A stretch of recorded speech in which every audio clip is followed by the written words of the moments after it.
O primeiro assunto de hoje não podia deixar de ser a prisão do Ivan Rejane.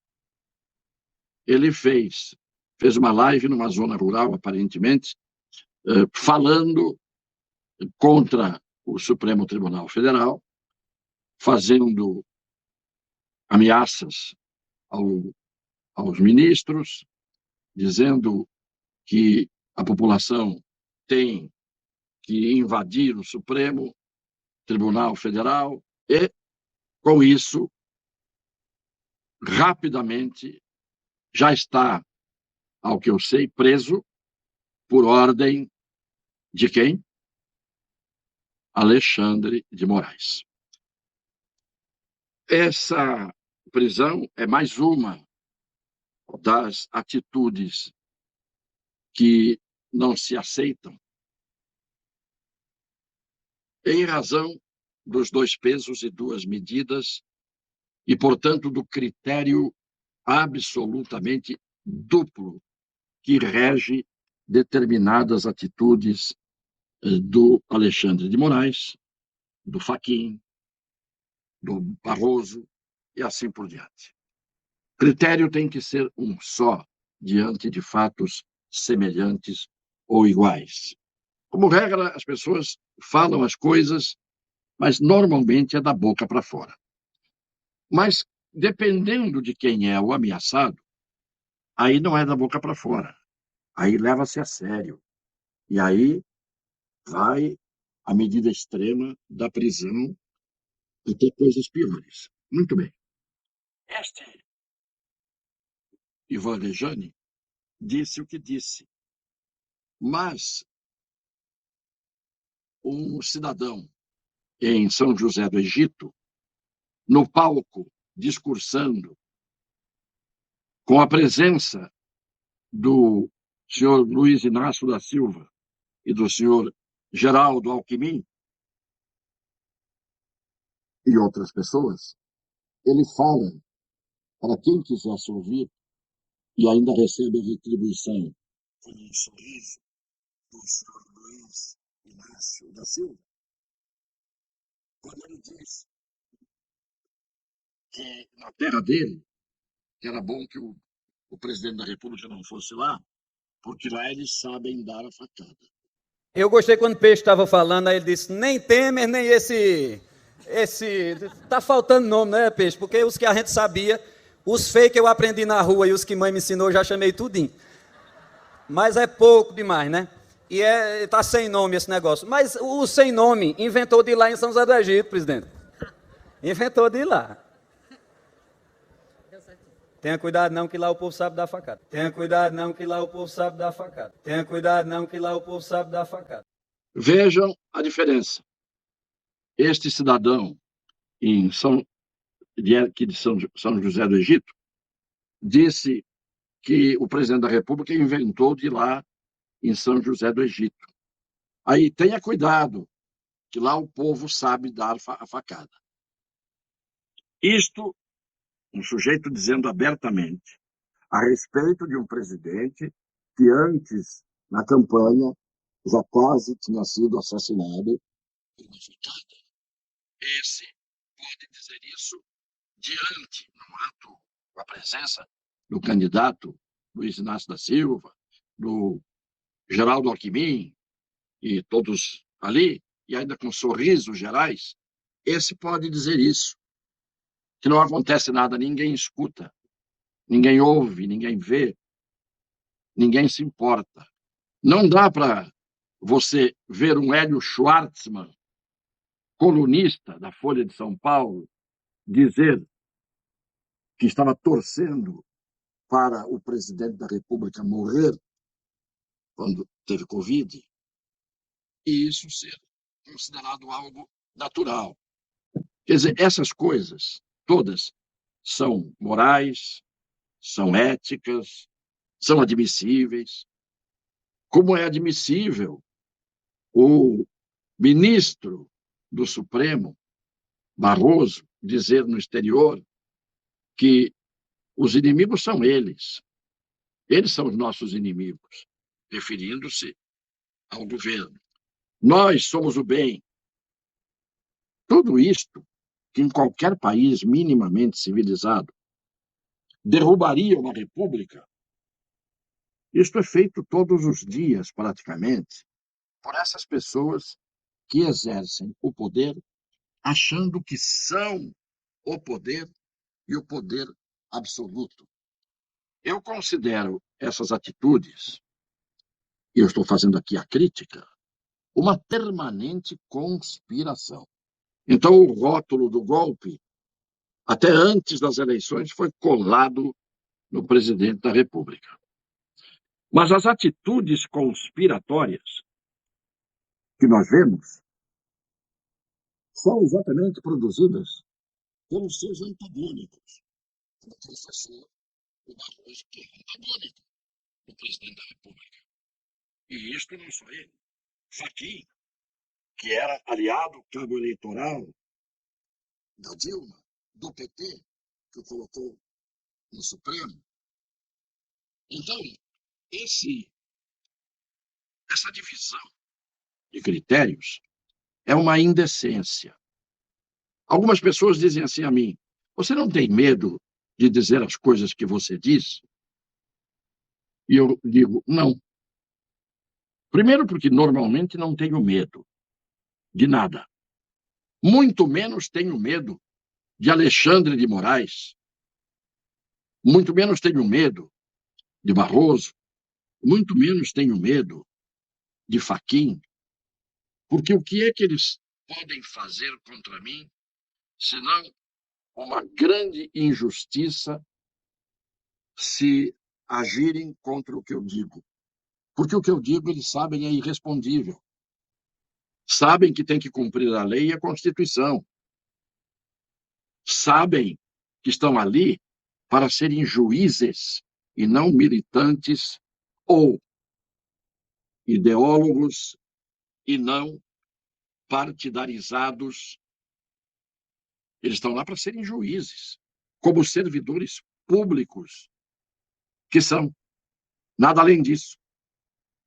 Então, por que eu haveria de ter medo quando eu digo que eles usam critérios diferentes, que eles passam e já passaram várias vezes por cima da Constituição?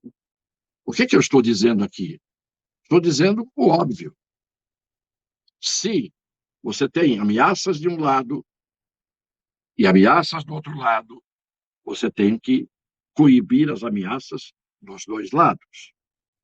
Se você provoca com atitudes que são contrárias à Constituição e à lei, e atitudes que são enviesadas, uma parte do povo da nação que tem uma preferência eleitoral, se você provoca insistentemente, reincidentemente, as pessoas acabam dizendo desaforos, proferindo ameaças.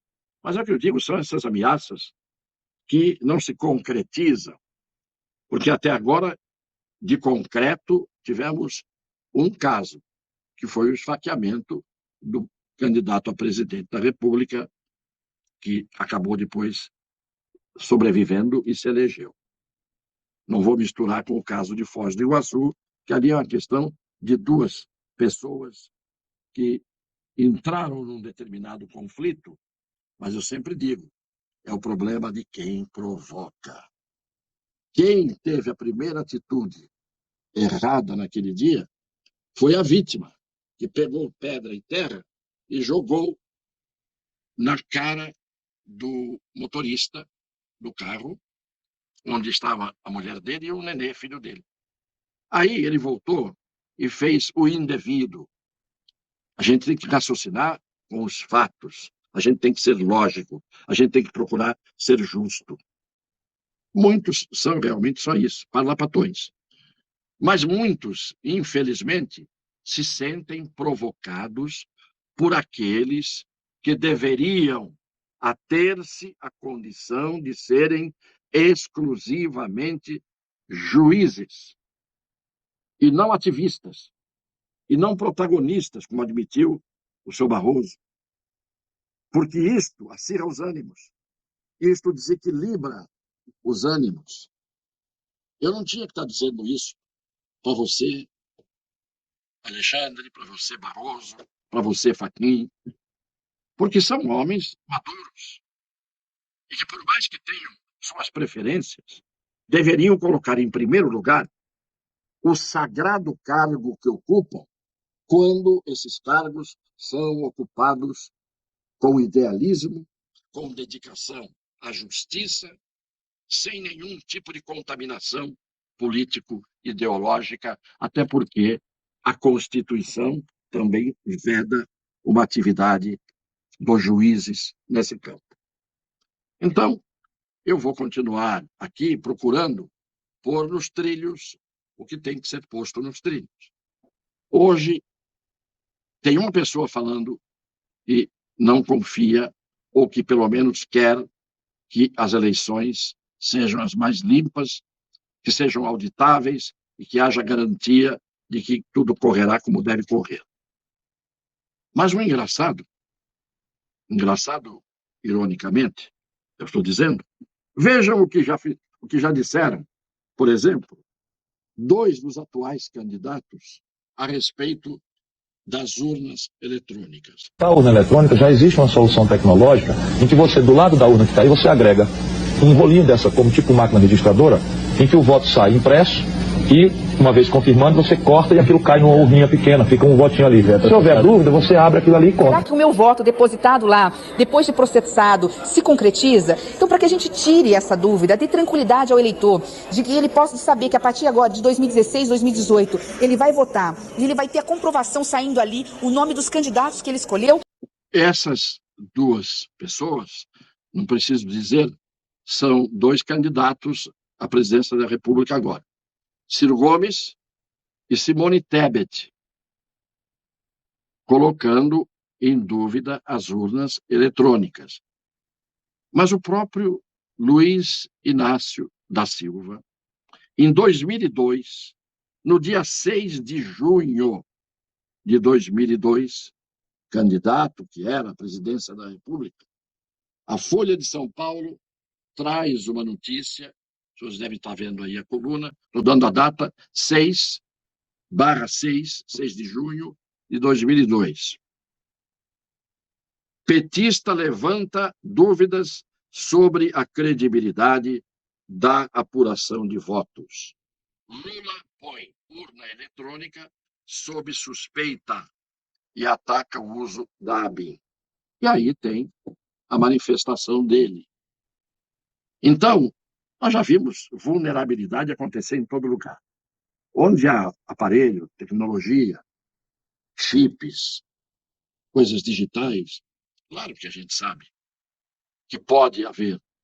E o detalhe é, se a gente pode eliminar os riscos, aperfeiçoar o sistema, aprimorar o funcionamento, por que alguns desesperadamente se manifestam contra isso? Não querem saber de maneira nenhuma de haver o aperfeiçoamento e a maior segurança. Ninguém para pensar por que há uma teimosia. Se de um lado o presidente da República insiste, do outro lado o ministro do Supremo resiste. Por quê? É um servidor público. Ele pode perfeitamente dar maior segurança ao sistema. Mas estou mostrando aqui Ciro Gomes, Simone Tebet, o próprio Luiz Inácio da Silva, o Amoedo se manifestou. Tem uma lista. Todo mundo desconfiava. De repente, mestre Barroso e mestre Fachin disseram que o sistema é invulnerável, mas ninguém explica por que os logs foram apagados. Eles disseram, palavra dada por eles, todo mundo tem que aceitar e perder o direito de ter dúvida. Cada um tem que cumprir o seu dever, tem que usufruir dos seus direitos, respeitando o direito dos outros e, com isto, tudo fica em equilíbrio.